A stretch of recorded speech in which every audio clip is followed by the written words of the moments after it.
From the studios of Farm Journal Broadcast, this is AgDay.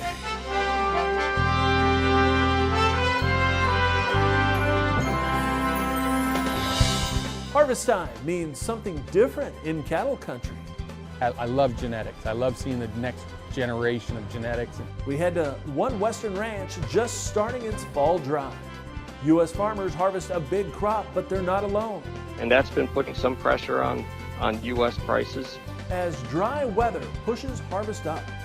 Pretty bummed out, I guess, that we had such a great start and couldn't finish it. How that's impacting yields as more farmers start to cross the finish line right now on AgDay. AgDay is brought to you by Pioneer. Pioneer brand corn has game-winning statistics like a 10 bushel per acre yield advantage. Pioneer brand corn, your best year starts here. Good morning, I'm Clint Griffiths. Harvest is really starting to pick up pace as drier conditions push crops to finish faster. USDA releasing its latest crop progress report. Now the agency reporting 45% of the corn crop is now mature. That's 16% ahead of last week and 7% ahead of the 5-year average. When it comes to harvest, 9% of the crop has been picked. That's 3% ahead of the 5-year average. A couple of notable numbers in the Midwest where it has been dry, perfect conditions for maturation of the crop. Illinois, 63% fully mature. 5-year average is just 40%. And then also Indiana, 48 versus 29%. And Ohio, 45 versus 21%. All those areas running out of soil moisture late in the year, but at the same time, that does promote the development and maturation of the crop. Soybeans, 44% are dropping leaves. That's 7% ahead of the 5-year average. As for harvest, it's also running ahead of normal with 6% now in the bin, 3% ahead of average. Agronomists worry the recent stretch of dry weather is taking the top end off of yields in much of the Corn Belt. Unfortunately, when you think about seed size and how huge seed size is on impacting yields on soybeans, I'm pretty bummed out, I guess, that we had such a great start and couldn't finish it. I just feel like the timing of it was the worst for the beans. So we come out here, say, from mid-August till now with virtually little to no rainfall in that 30-day span, and just at the pure wrong timing for our beans. Bauer says the yields could swing 10 to 20 bushels based on water availability and ultimately the impact it has on seed size. And it could be a tough marketing year for soybeans thanks to a large global supply if the U.S. can hold on to expectations for a bigger crop. It's estimated that world soybean production will be up about 9% from a year ago. And in the U.S., farmers are currently expected to harvest a crop that's 10% bigger than last year. So relatively abundant supplies of soybeans, and that's been putting some pressure on U.S. prices. Right now, USDA is projecting an average price of $10.80 a bushel for the U.S. crop. That's a drop of $1.70 or down 13.5% from last season. We could also be looking at record large global production of wheat. The USDA Outlook Board forecasting just under 797 million tons of wheat being produced around the world. That's about 6.3 million tons more than this past season. As for U.S. wheat production, it would be about 10.5% higher than last year. Still looking at U.S. production of just under 2 billion bushels. That would be up about 170 million bushels year over year. Now he says those higher supplies are bringing in lower wheat prices, with USDA projecting a seasonal average all wheat price of $5.70 a bushel, down $1.26 year over year, or a drop of about 18%.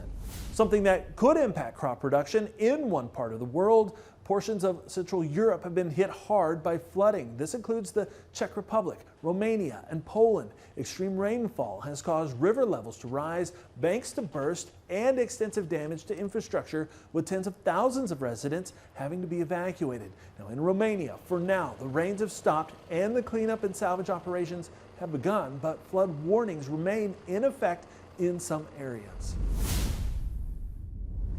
Parts of southeastern North Carolina have been hit by flooding once again. Highways in Brunswick County remained underwater yesterday, a day after about 18 inches of rain fell at nearby Carolina Beach in just 12 hours. That same area has seen 4 other historic floods in the past 25 years, from Hurricane Floyd in 1999, storms in 2010 and 2015, and 30 inches of rain from Hurricane Florence back in 2018. Meanwhile, the northern plains could see some substantial rainfall. Meteorologist Matt Engelbrecht joins us with an update there.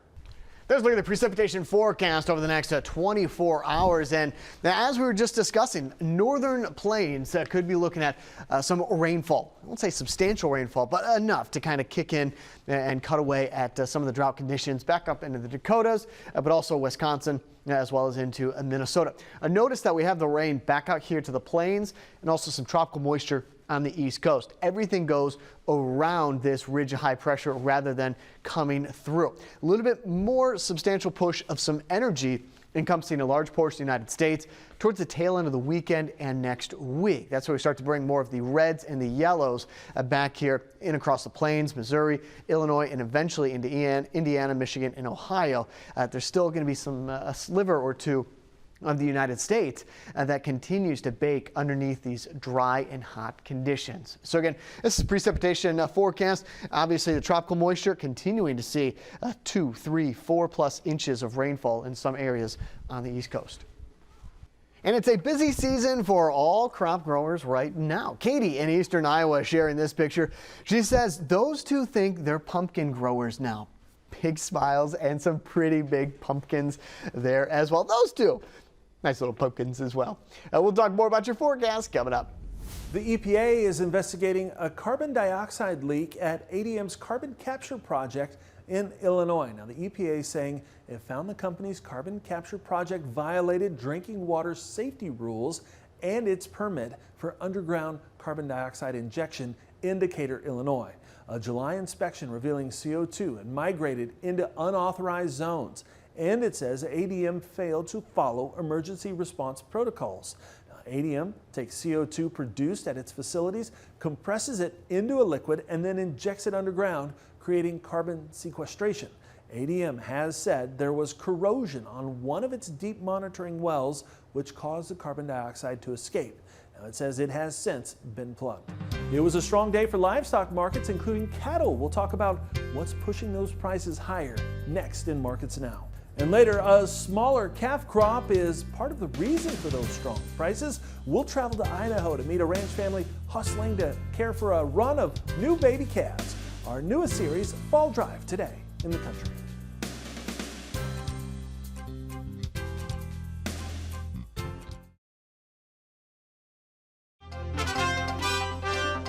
Soybeans saw some support on Tuesday while wheat continued to slide. Meanwhile, cattle were back in the green. So, have the cattle futures found their bottom? AgDay's Michelle Rook talks with Brad Cumia in Markets Now. Joining us with Markets, Brad Quema with Quema Bar Lake. And Brad, let's talk about this cattle market. Certainly it has felt better. And the cash market, it looks like maybe we're putting a bottom in, you think? I sure do, Michelle. I think last 2 weeks where you saw a packer that was willing to take on inventory in that 180, 181 slot, I thought was encouraging. Got a packer that's got some margin. You're even hearing a few Saturdays getting at it. And then the last week's action, I was very encouraged, especially at the end of the week. Friday afternoon bids around here got better and better to the point where there was even a little bit of 184 bid, largely passed. Last week, a big up week in both live and feeder cattle futures in terms of the higher weekly closes. So can we build on that? We need a little technical jazz here to get the funds to come back, right? This should be a good start. Big weekly reversal up. New lows last week, Monday, remember that day? And then came all the way back and closed a lot higher for the week. Great sign, and I like the leadership in the feeder cattle as well. I'd like to see December cattle above 179.50. That might trigger a little bit more fun buying or short covering from some of the shorts. We got close again lately, but haven't been able to quite pull it off. And what do you think about fourth quarter, the deferred contract starting to build maybe a little premium? Is that an indication that the numbers are going to get tighter there? To me, the fourth quarter is going to come down to currentness and what we do with cheap feed and high break evens. In my mind, there's no doubt that there's less supply, particularly as you get late in the fourth quarter and into the first quarter. People can argue with me, but my whole thinking comes back to you've slowed down the cow kill finally in a big way. Year to date, down a lot. Okay. Now, what are we going to do with the females? You've had 2 years back-to-back, record-setting years of how many heifers we fed as a percentage of steers. This cannot continue. I mean, these cow guys either have to start to save some heifers or go out of the business.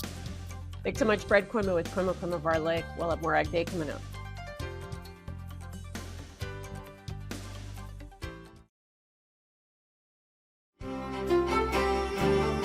So there's a look at it, September 24th through the 30th. So you got about a week, 6-7 days.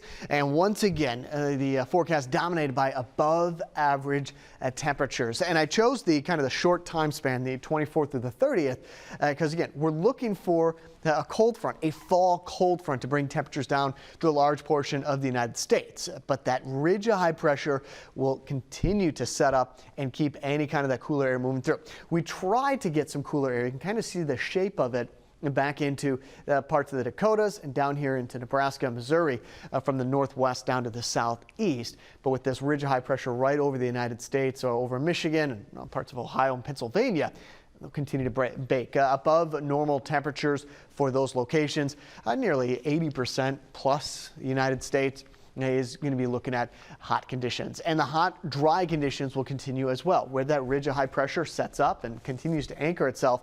Not expecting much in the way of significant rainfall. You got to keep an eye out in the tropics, still churning.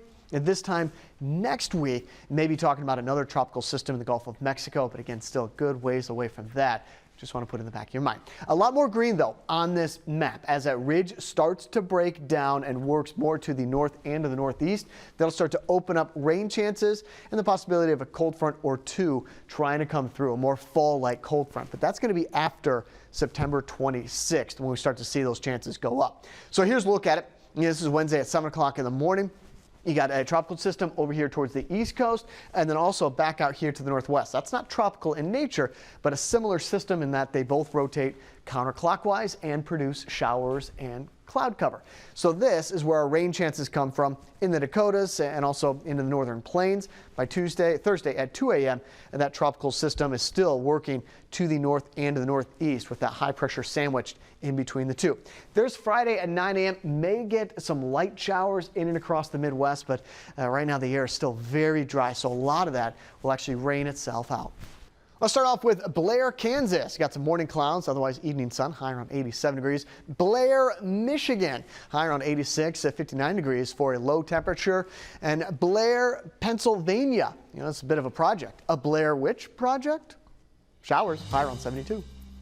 Up next, protein producers meet their customers in Japan. And later, the future of this ranch is hitting the ground now. We'll travel to Idaho for the fall drive in the country.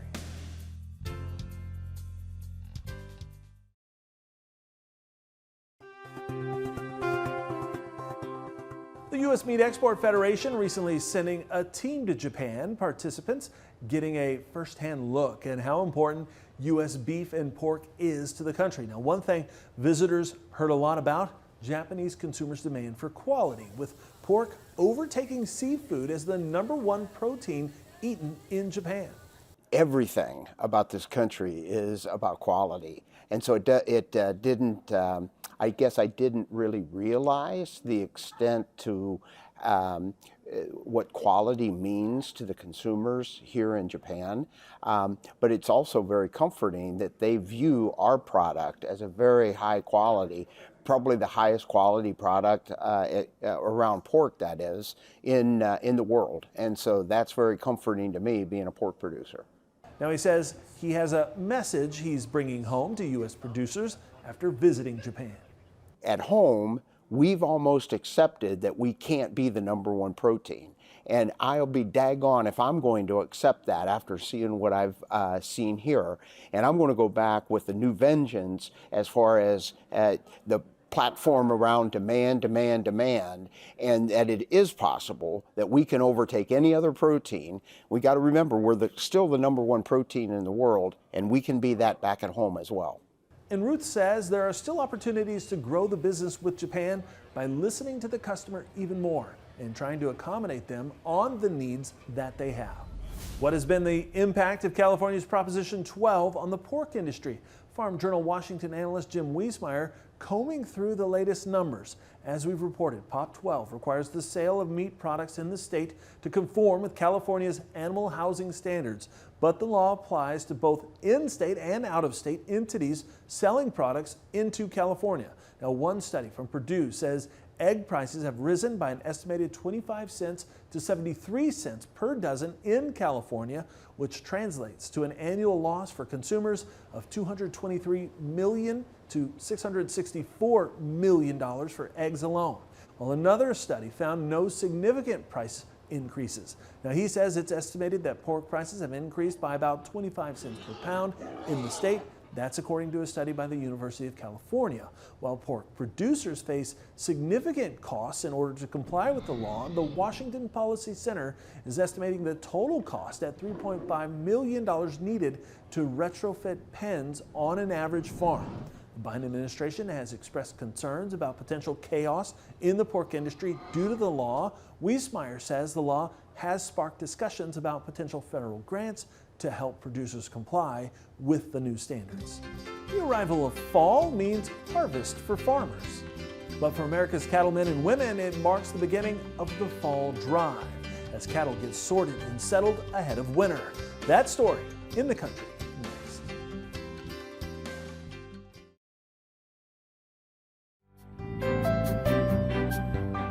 Fall Drive on AgDay is brought to you by Sedectin, the industry's #1 selling pour-on dewormer from Elanco. Before winter arrives, American ranchers are rushing to get cattle and calves settled and sorted. Now, part of that fall drive includes tending to fall calving cows. It's a growing trend as more herds shift to delivering a fresh crop of calves ahead of seasonal snow showers. Welcome to the Shaw Ranch, nestled against the bleached bluffs of western Idaho, where the hunt is on to tag and treat a new crop of calves. He's a little one, 60 pounds. With roughly 1,400 calves expected this fall, the team is running hard. We'll take off in the mornings. Very first thing, there'll be 2 or 3 of us, my son Joe, my brother, our cow boss, will all take off different directions and inventory. We're getting 40, 50 calves a day every day, and so it's a nonstop job just to get through calves and make sure everything's healthy and mothered up and nursing. They're the future of the operation that began with their grandfather. He worked for a guy in high school that had registered Hereford cattle. And that guy, when he graduated, promised him a Hereford heifer. After returning from World War II. There was a letter waiting at his folks' house when he got back from World War II that said, "Remember, I still owe you a Hereford heifer." That got my family into the cattle business. And in 1959, they moved from the mountains south to this place just outside of Caldwell. Moved here just because of the winters. Winters were a lot more mild than it was in McCall, and it was a great cow country. Plentiful irrigation water and abundant permanent pasture have helped the Shaw Cattle Company thrive as an Angus and Red Angus seed stock business. Normal rainfall is about 10 inches a year, so everything has to be irrigated. As long as we've got water, it's a great place to deal with. Today, the operation sells roughly 500 bulls a year, supported by a robust AI and embryo transfer program. We're identifying those cows that are the elite cows in our operation and trying to propagate those genetics, so we just don't get 1 or 2 calves out of them a year, but we're trying to get 10 or 15 calves out of them every year. As the calf crop lands. Like today, we probably got somewhere between 35 and 40 to tag, it looks like. And the hunt continues. Monday, we tagged 65 calves that day, so that was as big a day as we've ever had. The reward is in the work. I love genetics. I love seeing the next generation of genetics in these cattle. And to see, either we messed up or no, we did it right. It's a home run. You know, the genetics I produce today, you know, our customers won't reap the benefits for 3 to 5 years. And yet each calf is checked, counted, cared for, and celebrated. Try to keep track of everything. It can be a challenge some of these days. As this family of ranchers drives through the fall, focused on tomorrow. But ultimately, it's to produce a better product for the consumer. And our thanks to the Shaw family for sharing their story with us. And that's all the time we have this morning. We're sure glad you tuned in. From all of us here at AgDay, I'm Clinton Griffiths. Have a great day in Farm Country. Fall Drive on AgDay is brought to you by Sedectin, the industry's #1 selling pour-on dewormer from Elanco.